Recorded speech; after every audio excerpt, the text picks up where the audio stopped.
Dr. Lorenzo Mateo Bujosa Badel, doctor en Derecho por la Universidad de Salamanca, España, profesor de tiempo completo de Derecho Procesal en la misma universidad. Actualmente es presidente del Instituto Iberoamericano de Derecho Procesal, miembro de la Asociación Internacional de Derecho Procesal y de la Asociación Internacional de Derecho Penal. Se desempeña como coordinador del programa de doctorado Administración, Justicia y Hacienda en el Estado Social de la Universidad de Salamanca. Ha sido vicedecano de la Facultad de Derecho de su universidad y director para América Latina de la Fundación General de la Universidad de Salamanca. Ha disfrutado de estancias de investigación en las universidades de Kansas, Estados Unidos, Florencia, Italia y Treveris, Alemania. Autor de las obras La protección jurisdiccional de los intereses de grupo, las sentencias del Tribunal Europeo de Derechos Humanos y de Ordenamiento Español y la cooperación procesal de los estados con la Corte Penal Internacional, publicados en libros colectivos y en revistas nacionales y extranjeras. Defiende con frecuencia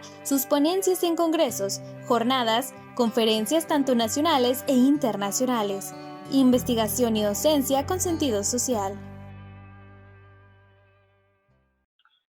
Muchísimas gracias, muy amables. En primer lugar, quiero felicitarles por la iniciativa y por el éxito que está teniendo este 9º Congreso Internacional de las Ciencias Sociales y Administrativas. Para mí es un placer, aunque sea virtualmente, volver al querido estado de Chihuahua, donde hay muy buenos amigos y donde estuve como en casa, la verdad. Agradecer a la Facultad de Contaduría y Administración y a la Universidad Autónoma de Chihuahua en general el apoyo para este congreso y para mi invitación, especialmente al decano, a Eric Rivera Cabezas Radovich, que ha estado pendiente todo el tiempo, a Rubén Martínez, a todos los que hacen posible este intercambio de conocimientos de distintos países. Me toca comentarles en este encuentro interdisciplinar, me toca comentarles la perspectiva jurídica. Yo soy profesor de Derecho Procesal, entonces voy a hacer algunos comentarios de Derecho en general y voy a hacer alguna referencia específica de mi especialidad, que es, por supuesto, lo que conozco un poquito más.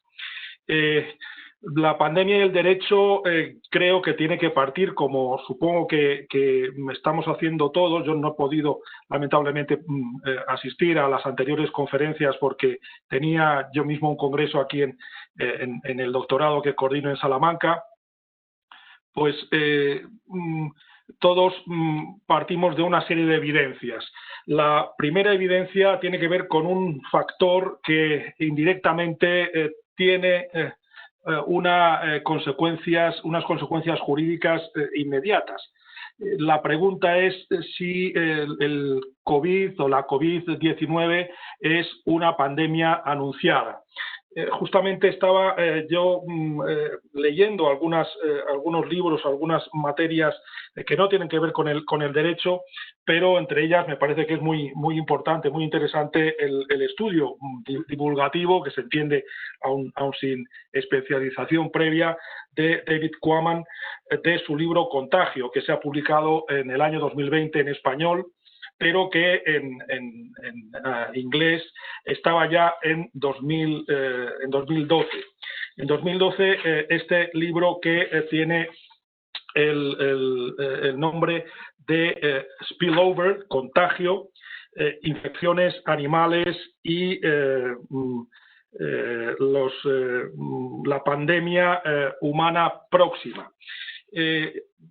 En definitiva, quienes se encargan de estudiar estas cosas ya preveían la existencia de una pandemia. En este libro, en esta edición española que les estoy comentando, se ha añadido un último capítulo, un apéndice referido justamente a la pandemia que nos afecta.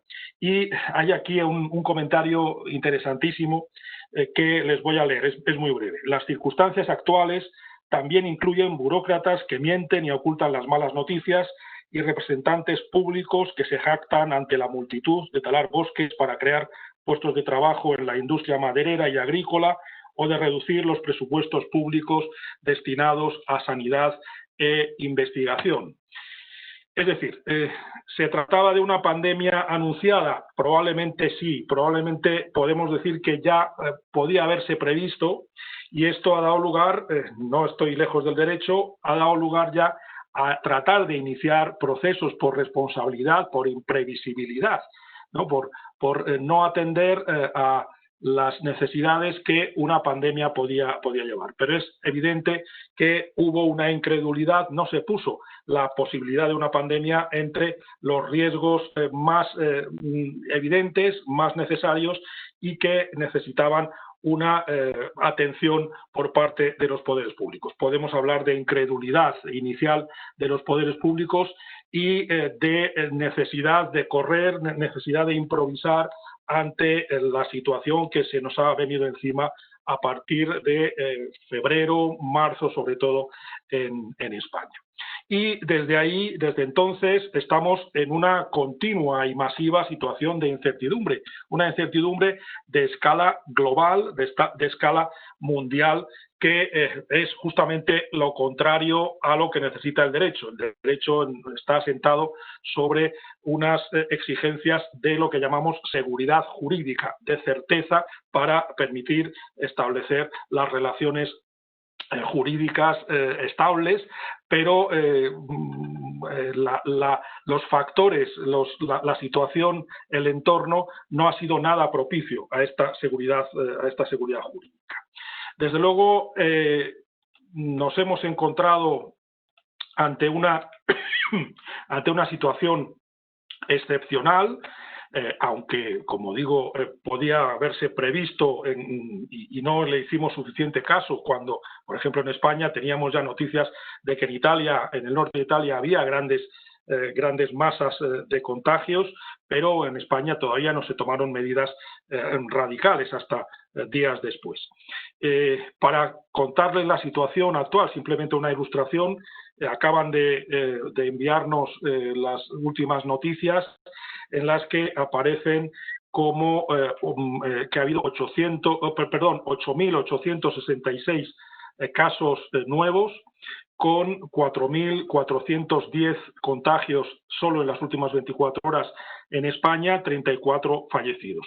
Estamos en realidad al inicio ya metidos en una segunda oleada. Los últimos datos nos muestran que tenemos cerca de 540.000 contagios. Los datos oficiales dicen que cerca de 30.000 fallecidos, en España me estoy refiriendo, pero ahí tenemos problemas de contabilidad, de recuento de los fallecidos y de los contagiados. Parece que los fallecidos, comparando con los datos de años anteriores, rondan más bien los 44.000. Somos uno de los países, comparando con la población, más afectados, si no el que más.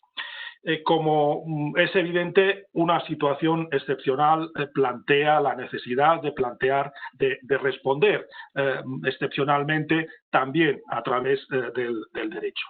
Y nuestra Constitución de 1978 prevé varias medidas, varios estados excepcionales para distintos supuestos, algunas para casos de enorme gravedad,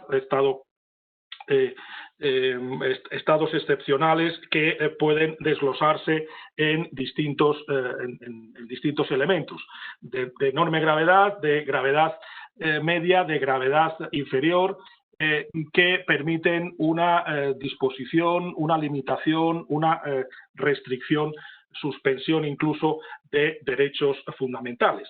El artículo 116 de la Constitución justamente se refiere a ello, y la opción del Ejecutivo, del Gobierno español, fue por el estado de alarma. El estado de alarma será declarado por el Gobierno mediante decreto acordado en Consejo de Ministros por un plazo máximo de 15 días, dando cuenta al Congreso de los Diputados, a una de las cámaras del Parlamento, reunido inmediatamente al efecto y sin cuya autorización no podrá ser prorrogado dicho plazo.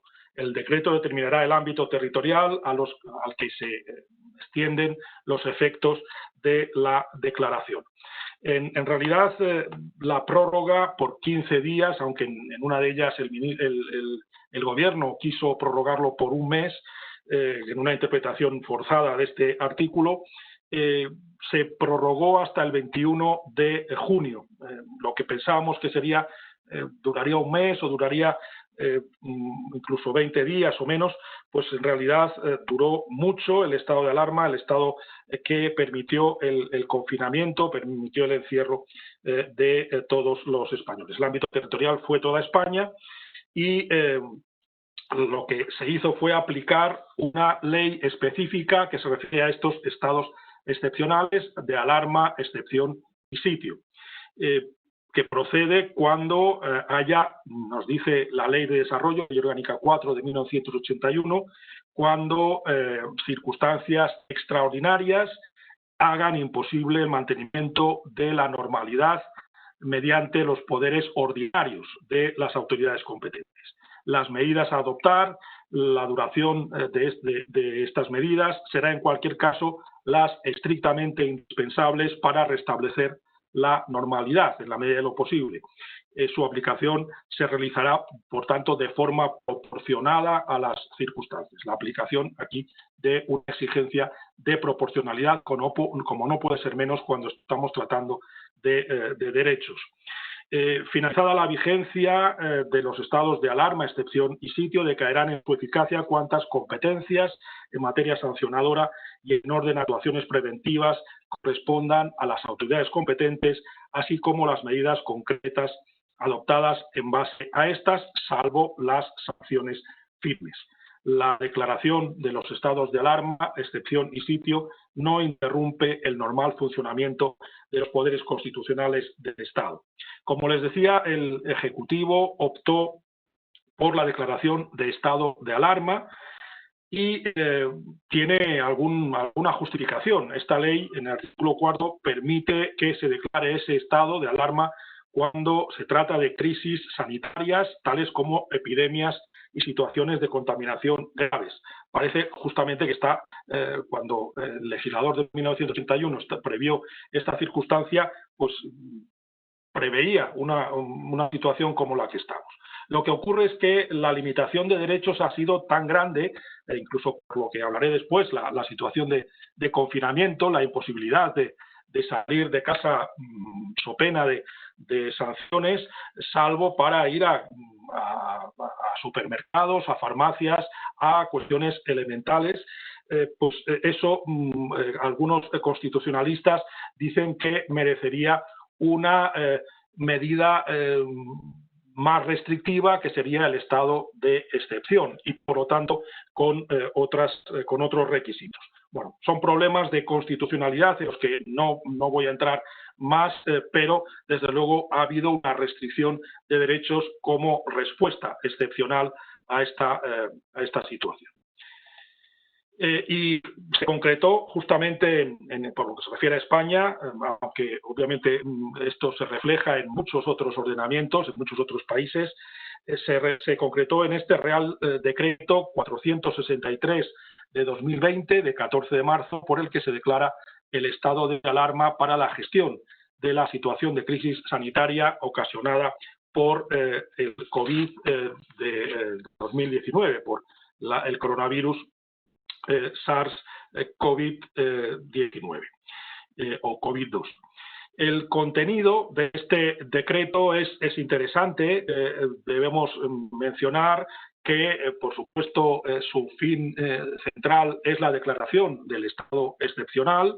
Lo que se hace justamente es centralizar las decisiones que correspondían a otras autoridades. España no es exactamente un Estado federal como México, pero sí un Estado descentralizado, un Estado autonómico, lo denominamos los juristas, en que la descentralización de las decisiones administrativas, las decisiones parlamentarias son pues variadas porque dependen de distintos parlamentos, de distintos gobiernos autonómicos. En este caso, la situación de emergencia lo que hace es centralizar las decisiones en el Ejecutivo Nacional, en el Gobierno de España. Se limita la libertad de circulación, y este es un punto importante por el que se criticaba el uso de estado de alarma y no un estado más restrictivo de los que permite la Constitución, con suspensión de derechos fundamentales del artículo 55 de la Constitución. Se establecen, no lo voy a mencionar porque me alargaría mucho, pero se establecen que se podrán únicamente circular por las vías de uso público para la realización de unas determinadas actividades, adquisición de alimentos, productos farmacéuticos, asistencia a centros sanitarios, retorno al lugar de residencia habitual, desplazamiento a entidades financieras y de seguros y algunas más. Se prevé la posibilidad de requisas temporales y prestaciones obligatorias, por ejemplo, cuando se vio la necesidad de obligar o de plantear el uso de las mascarillas, se encontró que en algunas empresas se habían guardado una gran cantidad de mascarillas cuando estábamos en situación de escasez. Por lo tanto, este decreto también permite estas requisas temporales. Se suspendieron las actividades educativas presenciales en los colegios y en las universidades, en la actividad superior. Tuvimos que improvisar la enseñanza a través de vías telemáticas, como mejor pudimos. Medidas de contención en el ámbito comercial, hostelería y restauración, que se han vuelto, por ejemplo, en la ciudad de Salamanca, se han vuelto a restringir, se han vuelto a implementar. Por ejemplo, en los restaurantes no es posible o no es legal estar más de 6 personas en una mesa. En eventos religiosos no es posible estar más de 25 personas, sea cual sea la capacidad de la iglesia o del local donde se realicen esas actividades, es decir, muchas discutibles y realmente discutidas hasta por el propio obispado de la ciudad de Salamanca, porque bastantes de ellas tienen por lo menos posibilidad de ser criticadas por incoherencia, por ciertas contradicciones que no son más que resultado de esta actividad un poco, diríamos coloquialmente, a matacaballo, ¿no? Según vienen las circunstancias hay que improvisar respuestas que no teníamos pensadas detenidamente. También hay limitaciones, aunque se trata de facilitar medidas de suministro de bienes y transportes, se trata de limitar el tráfico, pero asegurar que esos servicios esenciales se satisfagan, y para eso hay en el propio decreto una declaración de cuáles son esos servicios esenciales, también con alguna anecdótica duda, alguna modificación de las normas, por ejemplo, sobre el servicio de peluquerías, que al principio se contaban entre las actividades esenciales, luego se retiraron. Muestra otra vez de esa incerteza, de esa incertidumbre, de esa inseguridad jurídica, que además, no lo he dicho, pero se estaba publicando la normativa en el boletín oficial justamente cuando entraba en vigor, sin dejar casi tiempo a establecer, a conocer las normas que ya estaban entrando en vigor. Y para lo que nos interesa más directamente en lo jurídico, para los que nos dedicamos a la materia jurídica, se suspendieron los plazos procesales, los plazos administrativos, se suspendieron los plazos de caducidad y de prescripción de derechos.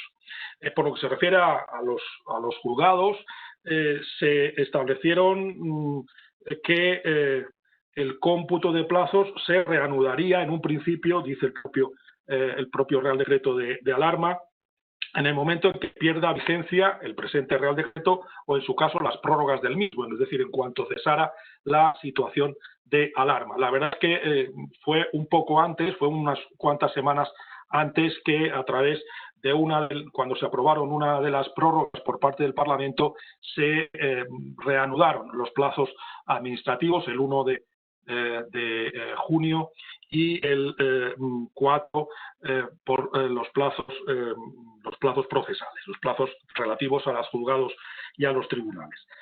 En este contexto hay que decir que había algunas excepciones, como no podía ser de otra manera.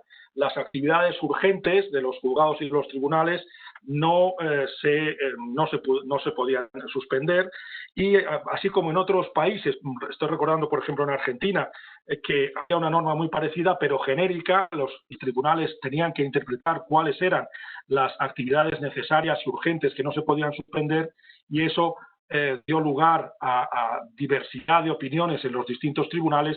Aquí es el propio Real Decreto el que establece una lista. Es decir, en los procesos penales no se aplicará esa suspensión de plazos para los procedimientos de habeas corpus, los que estén encomendados a servicios de guardia, las actuaciones en las que haya detenido, aunque la asistencia del abogado al detenido fue realmente problemática, en algunos casos telefónica, con lo cual dudosamente cumplía su finalidad de protección, órdenes de protección, por ejemplo, ante violencia de género, actuaciones en materia de vigilancia penitenciaria y otras medidas cautelares en materia de violencia contra la mujer o menores.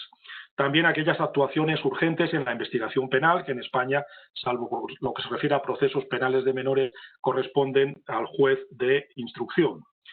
En otros órdenes jurisdiccionales, en procesos civiles, en procesos administrativos, en procesos laborales, también hay excepciones que se refieren básicamente a los casos en que están afectados derechos fundamentales. Por ejemplo, el procedimiento para la protección de los derechos fundamentales de la persona a través del proceso administrativo se entiende que no ve paralizados los plazos.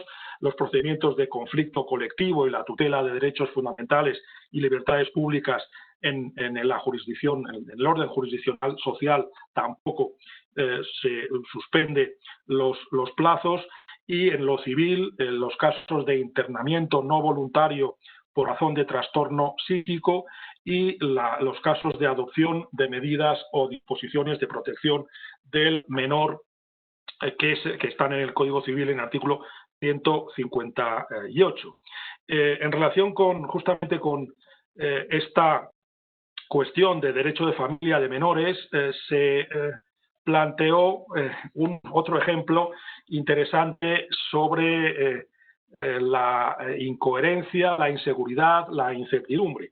En los casos, específicamente en los casos de hijos de padres separados o divorciados, respecto al cumplimiento de las custodias compartidas o derechos de visita. En circunstancias normales, por ejemplo, se establecería que los hijos estarían una semana con cada uno de los progenitores, teniendo derecho de visita el otro un día a la semana, eso es lo frecuente, pero ante la situación de pandemia entramos en esa situación de incertidumbre, y ahí la respuesta fue contradictoria. Hubo contradicciones, hubo incoherencias por la aplicación de estos casos. ¿En qué sentido? Lo voy a tratar de ilustrar también, por ejemplo, con un acuerdo del juez de familia, de la juez de familia, mejor dicho, de Salamanca, que el 19 de marzo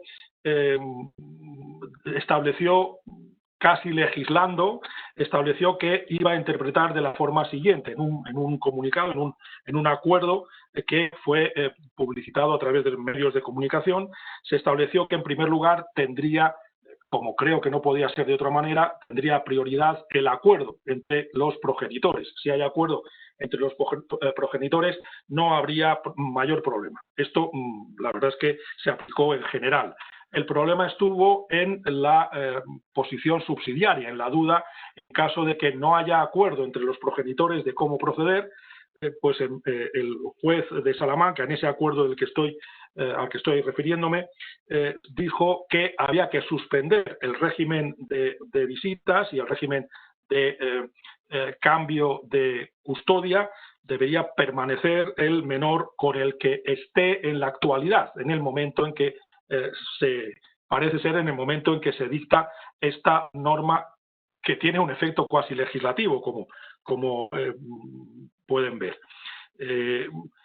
En Barcelona, otro ejemplo, el 18 de marzo se había dictado un acuerdo muy similar al que estoy mencionando, pero pocos días después los mismos jueces de Barcelona, los jueces de familia de Barcelona, dictaron un acuerdo en sentido distinto. En primer lugar, sí, la prioridad del acuerdo entre los progenitores, pero subsidiariamente se establecía lo siguiente: el decreto de alarma no legitima, no legitima el incumplimiento de resoluciones judiciales. Lo que está establecido en resoluciones judiciales debe cumplirse, por lo que se ha de llevar a cabo y cumplir todos los sistemas de guarda, custodia, visitas y comunicaciones fijadas en las resoluciones judiciales vigentes. Por tanto, esta opinión difiere de la anterior en el sentido de que ya no deben quedarse los menores donde estén en la actualidad. Posiblemente la jueza de Salamanca y la primera opinión de los jueces de Barcelona era que esto iba a durar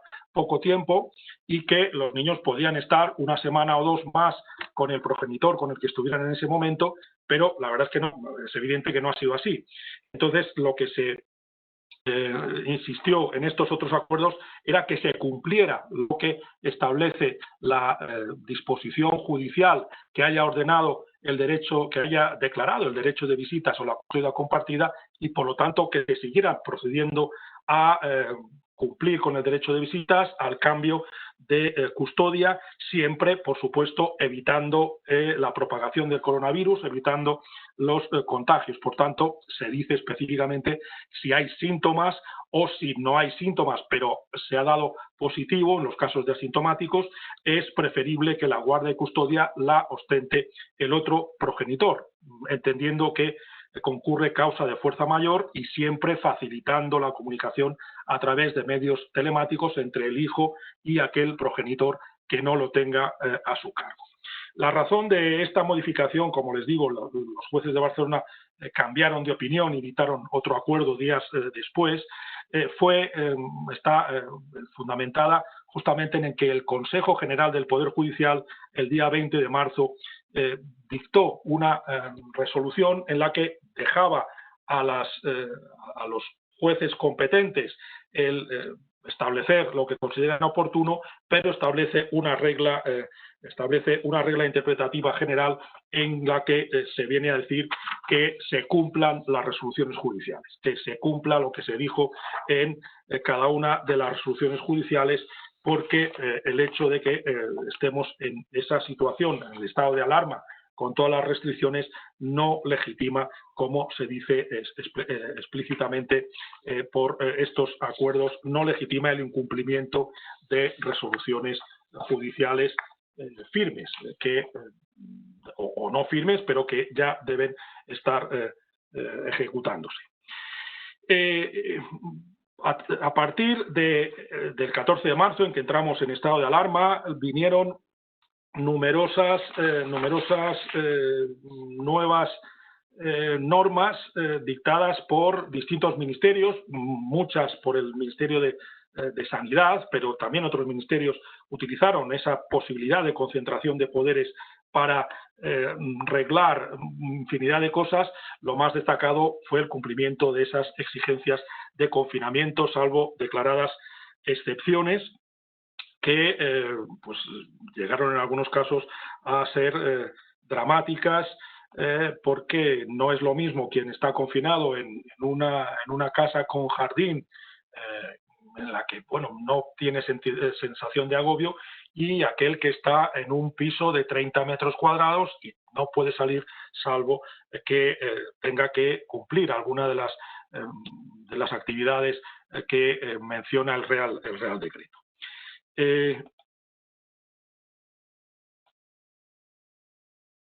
Por supuesto, todo esto contribuyó a la inseguridad jurídica. Este alud de disposiciones ministeriales contribuyó a la incerteza, a la inseguridad jurídica, porque, como digo, además hubo estas contradicciones, hubo estas indefiniciones. Primero parecía que las mascarillas no eran no eran necesarias, lo necesario era llevar guantes para ir a todas partes. Después se hicieron obligatorias y aparecieron así en normas posteriores. La sensación de improvisación, repito, es evidente. Porque yo entiendo que los científicos también tienen esa dificultad de afrontar una enfermedad nueva, un virus cuyas consecuencias, cuya enfermedad, cuya infección, pues todavía no conocemos del todo y ellos tampoco, ¿no? Entonces, todo eso también tiene esas consecuencias en el derecho. A medida que se consiguió a través del confinamiento aligerar el número de contagios de la primera oleada, pues se estableció un sistema complejo de lo que se llamó desescalada. Una fase 0, fase 1, fase 2, fase 3, en cada una de ellas se podían hacer actividades menos restrictivas y todo eso se estableció por zonas sanitarias, ni siquiera por regiones autonómicas, ni siquiera por provincias, sino más bien por zonas sanitarias. Algunas zonas sanitarias adelantaron a otras, sobre todo algunas islas empezaron con mayor libertad de movimientos. En Salamanca, en realidad debo decir que pasamos de la fase 2 ya al final del estado de alarma, no tuvimos fase 3 porque acabó el estado de alarma, no se aprobaron más prórrogas en lo que tiene que ver, obviamente, el equilibrio político en el Parlamento. No parecía nada probable que el gobierno de la nación, que está en minoría parlamentaria, consiguiera apoyo parlamentario para que le convalidaran otra prórroga al estado de alarma. Pero nos interesan en toda esta desescalada algunas cuestiones jurídicas que pretendieron afrontar las consecuencias de toda esta situación calamitosa en la que nos hemos encontrado. Una de ellas es el Real Decreto Ley 11/2020, por el que se tratan de adoptar medidas urgentes complementarias en el ámbito social y económico para hacer frente al COVID-19. Es un Real Decreto de casi 90 páginas, como comprenderán, muy exhaustivo, que trata de hacer frente a situaciones de vulnerabilidad. Voy a referirme solo a algunos ejemplos. Lo que se hace, por ejemplo, en relación con los casos en que quien tenga una casa en arrendamiento y no pueda seguir pagándola, se establece que el procedimiento de lo que llamamos, no sé si en México es lo mismo, llamamos desahucio, al hecho de el que no sigue pagando, se le echa de la casa, se establece el procedimiento jurídico, el procedimiento judicial para dejar libre el inmueble. Pues en estos casos, cuando se acredite encontrarse en una situación de vulnerabilidad social o económica sobrevenida a causa de las consecuencias de la expansión del COVID-19, porque han cerrado muchas empresas o han estado sin actividad, la mayoría de ellas durante bastante tiempo. Algunos muchos de los empleados están en lo que llamamos en España ERTES, en expedientes de regulación de empleo temporal, cesado el trabajo de manera temporal hasta que se reactive más la actividad económica. Pues en estos casos, si no se encuentra una alternativa habitacional, hasta que no se encuentre lo que utiliza el Real Decreto Ley, esta expresión de alternativa habitacional para sí y para quienes convivan con él, no podrá continuarse con ese procedimiento de cese del arrendamiento. Se suspende extraordinariamente el acto de lanzamiento hasta que se adopten las medidas que los servicios sociales competentes estimen oportunas. Se establece también que una vez que se haya dejado el estado de alarma y las prórrogas del mismo, el Gobierno debía presentar un plan de actuación para agilizar la actividad judicial en los casos de procesos laborales, de procesos administrativos y de procesos en los juzgados de lo mercantil. Ahora mismo veremos algunas ilustraciones de esto mismo. También se establecieron medidas respecto a la prórroga, la suspensión, el aplazamiento de pagos de deudas hipotecarias, medidas de apoyo a la industrialización, es decir, un amplio abanico de medidas que, sin embargo, no han sido ajenas a la crítica política, porque una de las cuestiones que también se ha destacado durante todo este tiempo es el agrio debate político que la verdad que ha llamado la atención y ha repelido a muchos de los ciudadanos que hubiésemos preferido una posición de mayor acuerdo, ¿no? de mayor acuerdo por lo menos hasta que acabara la situación de emergencia y de gravedad. Por lo que se refiere a las cuestiones más bien judiciales, a la perspectiva procesal, ya durante el estado de alarma también se plantearon distintas propuestas, distintas medidas para la desescalada, para la situación posterior al estado de alarma. El Consejo General del Poder Judicial, el gobierno de los jueces en España, pues aprobó un documento de 436 páginas, muy amplio, que fue criticado también porque se dijo, bueno, se aprovecha el momento para introducir medidas que no tienen que ver con la excepcionalidad del momento, medidas muy diversas de refuerzo de órganos que se preveían sobrecargados después de todo este tiempo de paralización y además con las consecuencias económicas y sociales que pues resultarían de la misma situación de pandemia, especialidades en distintos órdenes jurisdiccionales. Estamos enfrentando ahorita unos problemas. Es decir, distintas propuestas para dar solución a ellos. Que se iban mucho más allá de la necesidad urgente, ¿no? También el colegio... Hola, buenas tardes. Estamos enfrentando unos problemas. Sí. También en este momento estamos enfrentando una serie de problemas técnicos, ¿no? Bueno, 1, 2, 3. Sí. ¿Se oye? Se me hace entonces que puede ser el Webex, porque sí me aparece aquí las rayitas de que estoy hablando. Sí, continúo si no me dicen lo contrario. Perfecto, gracias. Entonces, como digo, las distintas agrupaciones de juristas plantearon sus soluciones, sus propuestas para los planes de desescalada, para la vuelta a la normalidad. El Colegio Nacional de Letrados de la Administración de Justicia, los anteriores secretarios judiciales lo hizo, la agrupación de fiscales también lo hizo, los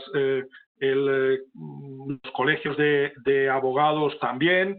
En definitiva, hubo un debate amplio acerca de cómo afrontar la enorme dificultad con la que los órganos jurisdiccionales se iban a ver. En realidad, lo que resultó fue que el gobierno pidió específicamente, aparte de ese plan de 436 páginas, pidió urgentemente unas medidas para un Real Decreto Ley específicamente sobre la Administración de la Justicia que resultaron en el Real Decreto Ley 16/2020, que son las distintas medidas de carácter heterogéneo que pretenden, como digo, afrontar la desescalada en la administración de la justicia. Se dividen en algunas medidas procesales urgentes, medidas, por ejemplo, la habilitación de días que en principio serían vacacionales en el mes de agosto. Tradicionalmente agosto es un mes de vacaciones en España, medidas respecto al cómputo de plazos procesales y ampliación del plazo para recurrir.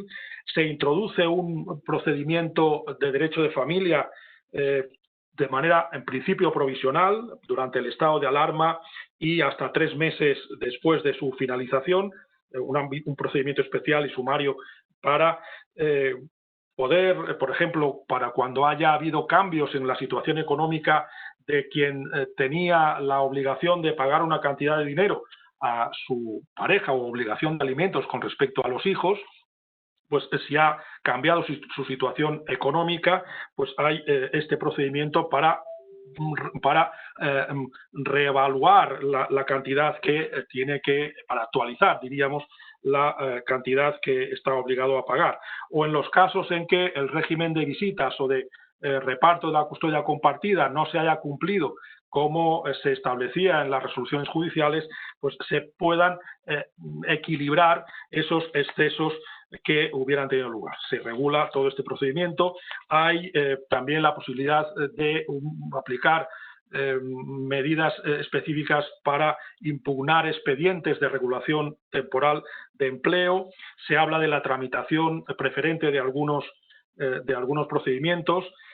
Durante el año siguiente, a contar desde la declaración del estado de alarma, se establecen medidas específicas en cuanto a concurso de acreedores, medidas concursales y también societarias para facilitar la vida a quienes se hayan encontrado en situaciones de insolvencia como consecuencia de los problemas económicos que todos sabemos que existen. Se establecen también medidas organizativas y tecnológicas que son curiosas, son interesantes, porque en realidad la digitalización de los procesos, aunque se hubiera hablado mucho ya desde hacía años, en España, por ejemplo, en 1994 ya tuvimos una reforma normativa en la que se decía que se podrían utilizar medios tecnológicos, medios técnicos en los actos procesales, ante los juzgados y tribunales, pero sin embargo está claro que no era masiva la utilización de estos medios hasta hace pocos años. Aquí lo que se establece es la posibilidad de celebración de actos procesales, sobre todo actos procesales orales. Saben ustedes que la oralidad en todo nuestro ámbito iberoamericano se ha extendido muchísimo en casi todo tipo de procesos. Entonces, estos actos orales que requieren una presencia física en un principio, que se puedan llevar de manera telemática. Se establece, por lo tanto, la prioridad teórica de que se lleven a cabo esas actividades, esos actos procesales orales por vía telemática, siempre, y ahí está la condición básica, siempre que los juzgados, tribunales y fiscalías tengan a su disposición los medios técnicos para ello. Sin embargo, en los casos de procesos penales por delitos graves, se establece que no se podrán llevar a cabo a distancia, sino que se requiere la presencia física, la presencia física del acusado en los juicios por delito grave. Las deliberaciones de los miembros del tribunal tendrán lugar en régimen de presencia telemática, y lo mismo se aplica a los actos que se practiquen a las fiscalías. Sin embargo, la realidad ha demostrado que esta aparente prioridad de lo telemático en realidad no es tan así, porque el mismo Real Decreto Ley que estoy mencionando habla de en distintas normas, habla de distintas medidas que deben adoptarse cuando se aplique la presencialidad. Por ejemplo, dividir en turnos la actividad de los funcionarios judiciales para que no se encuentren todos ellos en el mismo lugar, que haya menos en la misma oficina, regulación de cómo debe ser la atención al público, del acceso a la sala de vistas, actuaciones dentro de un mismo centro de destino, la jornada laboral, es decir, actuaciones que lo que hacen es pues reconocer que esa digitalización es limitada, que no tenemos medios suficientes para generalizarla, y esto aparece más claro todavía en algunos documentos, acuerdos aprobados por el Consejo General del Poder Judicial y por el Ministerio de Justicia, en que se habla de planes de desescalada para la Administración de Justicia, distintas actuaciones, medidas preventivas colectivas, medidas de organización del trabajo, etcétera, pero en las que se habla que a criterio, en cada caso, del juez competente, se tratará de combinar la presencialidad con la digitalización. Y aquí estamos en varios ejemplos de, como digo en la diapositiva, perversión del lenguaje jurídico y, en definitiva, han triunfado los oxímoron. Se habla, este artículo del decreto que acabo de mencionar, habla de presencia telemática. No, perdone, si es presencia telemática, no es presencia. Ahora mismo, aunque me gustaría, yo no estoy en Chihuahua, me ven en Chihuahua y me ven en otras partes, pero desde luego no es presencia telemática. Estamos jugando con el lenguaje quizás para aminorar el miedo que tenemos ante esta situación desconocida. O también, sin ir más lejos, esta expresión que se ha generalizado de nueva normalidad. Perdone, nueva sí, normalidad no estamos ante una normalidad cuando estamos hablando de que no podemos salir a la calle sin que nos pongamos la mascarilla, está prohibido circular por la calle en Salamanca sin mascarilla, nos pueden multar. De lo contrario, por lo tanto, no estamos ante una normalidad. Llamamos nueva normalidad a lo que es una anormalidad evidente.